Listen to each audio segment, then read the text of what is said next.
ಹೋರಾಟ ನ್ಯಾಯಾಧೀಶರು ಅವಮಾನ ಮಾಡುವಂತ ನಾಲ್ಕು ಕಿಶೋರ್ನಿಗೆ ಅಲ್ಲಿಗೆ ಏರಿಸಲೇಬೇಕು. ಜಾತಿವಾದಿ ಕಿಶೋರ್ನಿಗೆ ಹೇಳಿ ಧಿಕ್ಕಾರ, ದಲಿತ ವಿರೋಧಿ ನ್ಯಾಯವಾದಿಗೆ ಹೇಳಿ ಧಿಕ್ಕಾರ.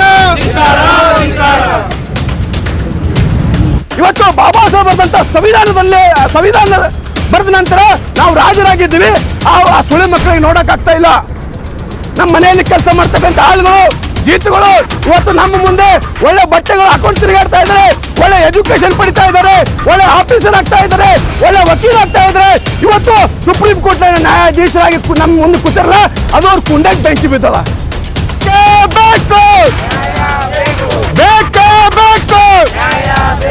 ಎಲ್ಲಿವರೆಗೆ ಹೋರಾಟ? ಎಲ್ಲಿವರೆಗೆ? ಔಜು ಬಿಲ್ಲಾಹಿ ಮಿನಶ್ ಶೈತಾನಿರ್ ರಜೀಮ್. ಬಿಸ್ಮಿಲ್ಲಾಹಿರ್ ರಹ್ಮಾನಿರ್ ರಹೀಮ್.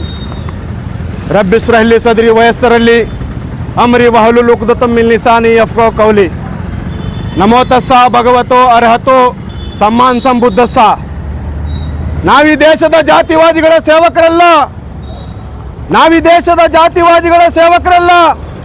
ಈ ದೇಶವನ್ನು ಕಟ್ಟಿ ಬೆಳೆಸಿದ ಈ ದೇಶದ ಮೂಲ ನಿವಾಸಿಗಳು ಹಾಗೂ ಈ ದೇಶದ ವಾರಸರು ಅಂತಕ್ಕಂಥ ಮಾತನ್ನು ಹೇಳಿದಂಥ ಮಹಾನ್ ಮಾನವತಾವಾದಿ ಸಂವಿಧಾನ ಶಿಲ್ಪಿ ಭಾರತ ರತ್ನ ಡಾಕ್ಟರ್ ಬಾಬಾ ಸಾಹೇಬ್ ಅಂಬೇಡ್ಕರ್ ಅವರನ್ನು ನಮ್ಮ ಮನದಲ್ಲಿ ಸ್ಮರಿಸುತ್ತಾ, ಬಂಧುಗಳೇ, ಏನಿವತ್ತು ದಲಿತ ಸೇನೆ ಸಿಂದಗಿ ತಾಲೂಕಾ ಸಮಿತಿ ವತಿಯಿಂದ ಏನು ಒಬ್ಬ ಹರಾಮ್ಖೋರ್ ನ್ಯಾಯವಾದಿ ಕಿಶೋರ್ ಕುಮಾರ್ ಅಂತ ಒಬ್ಬ ನಾಲಾಯಕ್ ಲಫಂಗ ಏನು ಸುಪ್ರೀಂ ಕೋರ್ಟ್ ಜಸ್ಟಿಸ್ BR ಗವಾರರ ಮೇಲೆ ಅವಮಾನ ಮಾಡುವಂಥ ಘಟನೆಯನ್ನು ಖಂಡಿಸಿ ಇವತ್ತು ಸಿಂದಗಿಯಲ್ಲಿ ನಾವು ಪ್ರತಿಭಟನೆಯನ್ನು ಹಮ್ಮಿಕೊಂಡಿದ್ದೇವೆ. ಈ ಪ್ರತಿಭಟನೆ ಉದ್ದೇಶಿಸಿ ಈಗಾಗಲೇ ಅನೇಕ ದಲಿತ ಸೇನೆಯ ಕಾರ್ಯಕರ್ತರು, ದಲಿತ ಸೇನೆಯ ಮುಖಂಡರು, ಬಹಳ ನಮ್ಮ ವಕೀಲರು ಬಹಳ ಮಾರ್ಮಿಕವಾಗಿ ಹೋರಾಟ ಉದ್ದೇಶಿಸಿ ಮಾತನಾಡಿದ್ರು. ಅದೇ ರೀತಿ ನಾನು ಕೂಡ ಏನು ನಿನ್ನೆ ಆದಂಥ ಘಟನೆ, ಒಬ್ಬ ಭಾರತ ದೇಶದ ಪ್ರಜೆಯಾಗಿ ಈ ಘಟನೆಯನ್ನು ನಾನು ಉಗ್ರವಾಗಿ ಖಂಡಿಸ್ತೀನಿ. ಈ ಘಟನೆಯನ್ನು ನಾನು ಉಗ್ರವಾಗಿ ಖಂಡಿಸ್ತೀನಿ. ಬಂಧುಗಳೇ, ಇಂಥ ಘಟನೆಗಳು ಈ ದೇಶದಲ್ಲಿ ಸ್ವತಂತ್ರ ಭಾರತದಲ್ಲಿ ಇತ್ತೀಚೆಗೆ ನಡೆದಂಥ ಘಟನೆಗಳು ಅಲ್ಲ. ದಿನನಿತ್ಯ ಇಂಥ ಘಟನೆಗಳು ಆಗ್ತಿರ್ತಾವ. ಸೋಷಿಯಲ್ ಮೀಡಿಯಾದಲ್ಲಿ ಅಷ್ಟೇ ಬಹಿರಂಗವಾಗಲ್ಲ. ಯಾಕಂದ್ರೆ ಸುಮಾರು ಸಾವಿರಾರು ವರ್ಷಗಳಿಂದ, ನೂರಾರು ವರ್ಷಗಳಿಂದ ಈ ದೇಶದಲ್ಲಿ ಇರ್ತಕ್ಕಂಥ ದಲಿತರನ್ನು, ಅಲ್ಪಸಂಖ್ಯಾತರನ್ನು, ಮುಸಲ್ಮಾನರನ್ನು, ಹಿಂದೂ ವರ್ಗವನ್ನು, ಮಹಿಳೆಯರನ್ನು ಏನು ಈ ದೇಶದಲ್ಲಿ ಇರ್ತಕ್ಕಂಥ ಮನುವಾದಿಗಳು, ಜಾತಿವಾದಿಗಳು, ಮೇಲ್ಜಾತಿಯವರು ನಾಯಿ, ಬೆಕ್ಕು, ಹಂದಿಗಿಂತ ಕೀಳಾಗಿ ನೋಡ್ತಿದ್ರು. ಇವತ್ತು ಬಾಬಾ ಸಾಹೇಬರು ಬರೆದಂತ ಸಂವಿಧಾನದ ಅಡಿಯಲ್ಲಿ ಈ ಭಾರತದ ಬಹುಜನರು ಬದುಕ್ತಾ ಇದ್ದಾರೆ. ಇವರು ಭಯಮುಕ್ತವಾದ ಜೀವನವನ್ನು ನಡೆಸ್ತಾ ಇದ್ರೆ, ಇವತ್ತು ಸುಸಜ್ಜಿತವಾದ ಜೀವನ ನಡೆಸ್ತಾ ಇದ್ರೆ ಇವ್ರ ಕೈಲೇ ನೋಡಕ್ಕಾಗ್ತಾ ಇಲ್ಲ. ನಾವಿವತ್ತು ಸ್ವತಂತ್ರವಾಗಿ ಬದುಕ್ತಾ ಇದ್ದಿಲ್ಲ, ಏನೋ ಇವು ಮನುವಾದಿಗಳಿಗೆ, ಜಾತಿವಾದಿಗಳು ನೋಡಕ್ಕಾಗ್ತಾ ಇಲ್ಲ. ಇವತ್ತು ನೋಡ್ರಿ ಎಂಥದ್ದು, ಒಬ್ಬ ಸುಪ್ರೀಂ ಕೋರ್ಟ್ ನ್ಯಾಯಾಧೀಶನಿಗೆ ಇವತ್ತು ಒಬ್ಬ ಎಂಥ ಮನಸ್ಥಿತಿ ಇರಬೇಕು, ಅವನಿಗೆ ಎಂಥ ಕೆಟ್ಟ ಮನಸ್ಸಿಗೆ ಹುಳ ಇರಬೇಕು ಅವನು. ಇವತ್ತು ಈ ಘಟನೆ ನಡೀತಾ ಇದ್ದಾರೆ. ಇವತ್ತು NIA ಏಜೆನ್ಸಿಗೆ ಮತ್ತು ಗೃಹ ಸಚಿವರಿಗೆ ನಾನು ಓಪನ್ ಆಗಿ ಈ ವೇದಿಕೆ ಮುಖಾಂತರ ವಿನಂತಿಲ್ಲ, ಎಚ್ಚರಿಕೆ ಕೊಡ್ತೀನಿ. ನೀವು ಏನಾದ್ರೂ ಮಾಡಿದ್ರೆ NIA ಕಿಟಲ್ಲಿ ಅವನಿಗೆ ಬಂಧಿಸಿ ಮಂಬರ್ ಪರೀಕ್ಷೆ ತೋತೀರಿ. ಈ ಸುಳಿವುಗಳಿಗೆ ಕೂಡ ಮಂಬರ್ ಪರೀಕ್ಷೆ ಮಾಡಿಸ್ಬೇಕು. ಇವನ್ ಕಾಲಿಷ್ಟು ಚೆಕ್ ಮಾಡಬೇಕು. ಈ ನಾಲ್ಕು ವಕೀಲರು ಕಾಲಿಷ್ಟು ಚೆಕ್ ಮಾಡಬೇಕು.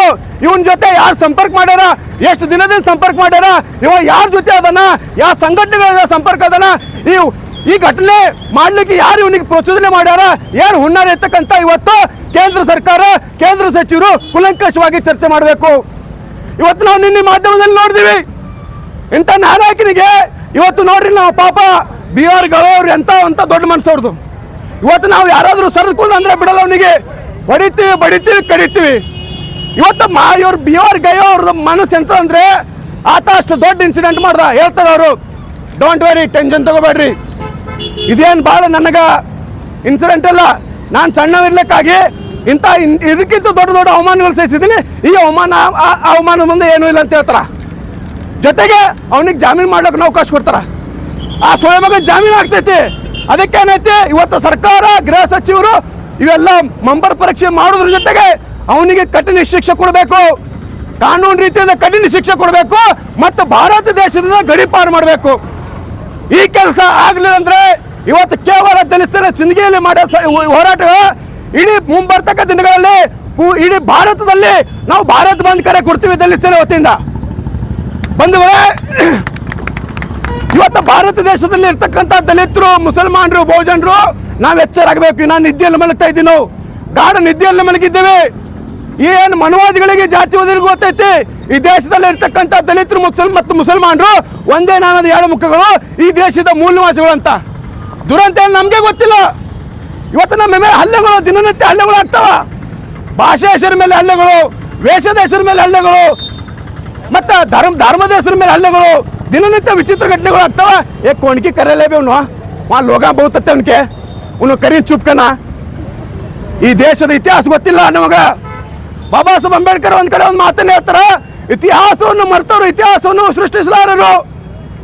ಈ ಭಾರತ ದೇಶದ ಮೂಲ ನಿವಾಸಿಗರು ಅರಸರು ನಾವು. ಈ ದೇಶದ ರಾಜರು ದ್ರಾವಿಡ ಜನಾಂಗದವರು, ನಾಗವಂಶದವರು ನಾವು.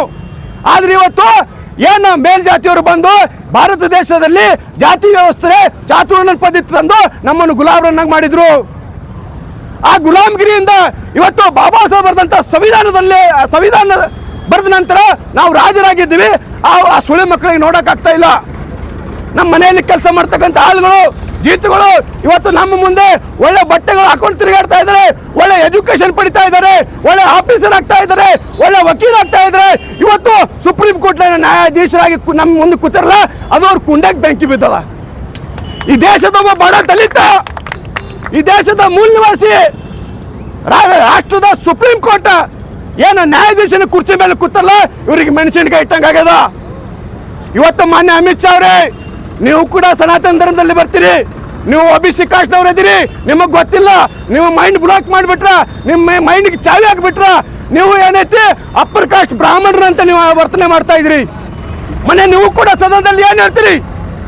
अंबेडकर अंबेडकर अंबेडकर अंबेडकर जो नाम का जपने से आप भगवान का नाम लेते तो स्वर्ग में जाते थे. अरे ನಿಮ್ಮ ಸ್ವರ್ಗ ನೋಡಿಲ್ಲ ನಾವು, ನಮಗೆ ಸ್ವರ್ಗ ಬೇಕಾಗಿಲ್ಲ.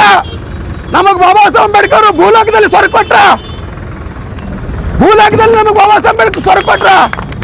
ಇವತ್ತು ನಮ್ಮ ಮೇಲೆ ದೌರ್ಜನ್ಯ ಆದಾಗ, ನಮ್ಮ ಮೇಲೆ ಅನ್ಯಾಯ ಆದಾಗ, ನಮ್ಮ ಮೇಲೆ ದಬ್ಬಾಳಿಕೆ ಆದಾಗ ನಿಮ್ಮ ಯಾವ ದೇವರು ದಿಂಡ್ರು ಬಂದಿಲ್ಲ. ನಮಗೆ ಕಾಪಾಡಿದ್ದು, ನಮಗೆ ರಕ್ಷಣೆ ಮಾಡಿದ್ದು ನಮ್ಮ ಬಾಬಾ ಸಾಹೇಬ್ ಅಂಬೇಡ್ಕರ್ ಬರೆದಂಥ ಸಂವಿಧಾನ.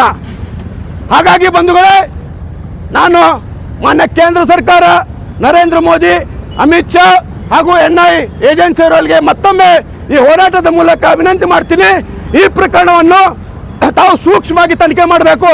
ಇದರಲ್ಲಿ ಬಹಳಷ್ಟು ಕಾಣದ ಕೈಗಳಾದವ, ಬಹಳಷ್ಟು ಕಾಣದ ಜಾತಿವಾದಿಗಳು ಏನು ಬಂಡವಾಳಶಾಹಿಗಳು ಕೈಗೊಳ್ಳೋದವ. ಅದನ್ನು ಯಾವುದೇ ನೋಡದೆ ನೀವು ನಿರ್ದಾಕ್ಷಿಣ್ಯವಾಗಿ ಕ್ರಮ ತಗೊಂಡ್ರೆ ಮುಂಬರ್ತಕ್ಕ ದಿನದಲ್ಲಿ ಭಾರತ ಉಳಿತದ, ಭಾರತ ಉಳಿತದ. ಇಲ್ಲಂದ್ರೆ ನಾವು ಕೋರೆಗಾಂವ್ ಯುದ್ಧ ಮಾಡಿ ಮತ್ತೆ ನಾವು ನಾಗವಂಶವನ್ನು ಏನಾಗಿದೆ ಅಂತ ತೋರಿಸ್ಕೊಡ್ತೀವಿ ನಿಮಗೆ. ಹಾಗಾಗಿ ಬಂಧುಗಳೇ, ಇನ್ನೂ ಅನೇಕ ನಾಯಕರುಗಳು ಹೋರಾಟದಲ್ಲಿ ಮಾತನಾಡೋದರ, ನನ್ನನ್ನು ಇಲ್ಲಿ ಮಾತನಾಡಲಿಕ್ಕೆ ಅವಕಾಶ ಮಾಡಿಕೊಟ್ಟಂತ ಯಾವತ್ತು ನಮ್ಮ ದಲಿತ ಸೇನೆಯ ಕಾರ್ಯಕರ್ತರಿಗೆ ನಾನು ಜೈ ಭೀಮ್, ಕ್ರಾಂತಿಕಾರಿಗೆ ಜೈ ಭೀಮ್ ನಮ್ಮನ್ನು ಹೇಳುತ್ತಾ ನನ್ನ ಮಾತನ್ನು ಮುಗಿಸ್ತಾ ಇದ್ದೀನಿ. ಜೈ ಭೀಮ್, ಜೈ ಪ್ರಬುದ್ಧ ಭಾರತ. ಮುಖಾಂತರ ಮಾನ್ಯ ರಾಷ್ಟ್ರಪತಿಗಳು ಭಾರತ ಸರ್ಕಾರ ನವದೆಹಲಿಯವರಿಗೆ ವಿಷಯ ಭಾರತದ ಸುಪ್ರೀಂ ಕೋರ್ಟ್ ಮುಖ್ಯ ನ್ಯಾಯಮೂರ್ತಿಗಳಾದಂಥ ಶ್ರೀ BR ಗವಾಯಿ ಅವರ ಪೀಠ ಕೋರ್ಟ್ ಹಾಲ್ ನಂಬರ್ 1ರಲ್ಲಿ ವಿಚಾರಣೆ ನಡೆಯುವ ಸಂದರ್ಭದಲ್ಲಿ ವಕೀಲರಾಗಿರ್ತಕ್ಕಂಥ ಕಿಶೋರ್ ರಾಕೇಶ್ ಅನ್ನುವ ವ್ಯಕ್ತಿ ಶಿವ ಎಸೆದು ಅವಮಾನ ಮಾಡಿದ ಕೋಮುವಾದಿ ವಕೀಲನ ಮೇಲೆ ಕ್ರಿಮಿನಲ್ ಮೊಕದ್ದಮೆ ಹಾಗೂ ದೇಶದ್ರೋಹ ಪ್ರಕರಣ ದಾಖಲಿಸಿ ಭಾರತ ದೇಶದಿಂದ ಗಡೀಪಾರು ಮಾಡುವ ಕುರಿತು ಮೇಲ್ಕಾಣಿಸಿದ ವಿಷಯಕ್ಕೆ ಸಂಬಂಧಿಸಿದಂತೆ ದಿನಾಂಕ 6/10/2021ರಂದು ಸುಪ್ರೀಂ ಕೋರ್ಟ್ ನ್ಯಾಯಮೂರ್ತಿಗಳ ವಿಚಾರಣಾ ಪೀಠದಲ್ಲಿ ನಡೆಯುತ್ತಿದ್ದ ಕೋರ್ಟ್ ಹಾಲ್ ನಂಬರ್ 1ರಲ್ಲಿ ರಾಜರಾವ್ ತೋಳಿಗೆ ವಿಷ್ಣುವಿನ ಮೂರ್ತಿ ಭಗ್ನವಾಗಿದ್ದು ಅದನ್ನು ಪುನರ್ನಿರ್ಮಿಸಲು ನೀವು ಆರ್ಡರ್ ಮಾಡಬೇಕು ಅಂದಾಗ ಮುಖ್ಯ ನ್ಯಾಯಮೂರ್ತಿಗಳು ಅದು ಪುರಾತತ್ವವಾಗಿ ಬರುತ್ತದೆ, ಅಲ್ಲದೆ ನೀವು ವಿಷ್ಣುವಿನಲ್ಲಿ ಪ್ರಾರ್ಥನೆ ಮಾಡಿ ಎಂದು ಮುಖ್ಯ ನ್ಯಾಯಮೂರ್ತಿಗಳು ಹೇಳಿದಾಗ ಕುಪಿತಗೊಂಡ ಈ ಜಾತಿವಾದಿ ದೇಶದ್ರೋಹಿ ಕಿಶೋರ್ ರಾಕೇಶ್ ಎಂಬ ವಕೀಲರು ಮುಖ್ಯ ನ್ಯಾಯಮೂರ್ತಿಗಳ ಪೀಠದ ಕಡೆ BR ಗವಾಯಿ ಅವರ ಪೀಠದ ಕಡೆಗೆ ಶೂ ಎಸೆದು ಮುಖ್ಯ ನ್ಯಾಯಮೂರ್ತಿಗಳ ಪೀಠಕ್ಕೆ ಅವಮಾನ ಮಾಡಿದ್ದನ್ನು ಉಗ್ರವಾಗಿ ಖಂಡಿಸಿ ಈತನ ಮೇಲೆ ಕ್ರಿಮಿನಲ್ ಮೊಕದ್ದಮೆ ಹಾಗೂ ದೇಶದ್ರೋಹ ಪ್ರಕರಣ ದಾಖಲಿಸಿ ದೇಶದಿಂದ ಗಡೀಪಾರು ಮಾಡಬೇಕೆಂದು ಸಿಂದಗಿ ತಾಲೂಕಾ ದಲಿತ ಸೇನೆ ತಾಲೂಕಾ ಸಮಿತಿ ಆಗ್ರಹಿಸುತ್ತದೆ.